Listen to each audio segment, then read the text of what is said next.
والبن والهيل والياسمين للضيف في وقت الإقبالي، للضيف في وقت الإقبالي، للضيف في وقت الإقبالي. وأم العروس رحبتها الحين بضيفانها قولي وافعالي، يا مرحبا ألف وملايين من فاطمة بأجمل الليالي، من أم عبد الله الفهلين، يا مرحبا بخير الأحفالي، يا مرحبا بخير الأحفالي، يا مرحبا بخير الأحفالي.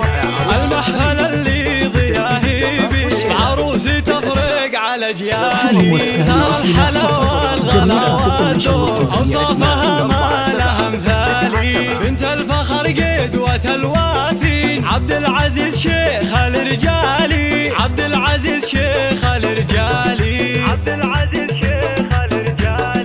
وراعي المواقف دربي مين حيا علومه والافعالي، والعزوه اللي لها حامي الذخر شيالة الرجالي، وساسها الغامد البالي امجاد من اول وتالي، امجاد من اول وتالي، امجاد من اول وتالي.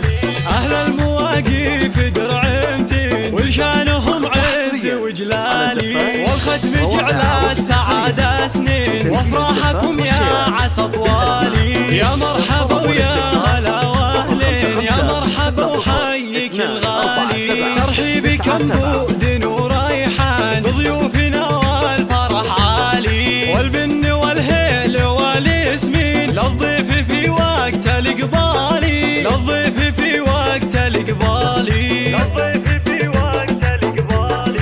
وأم العروس رحبتها الحين بضيفانها قولي وافعالي، يا مرحبا ألف وملايين من فاطمة بأجمل الليالي، من أم عبد الله الفهلين، يا مرحبا بخير الأحفالي، يا مرحبا بخير الأحفالي، يا مرحبا بخير الأحفالي.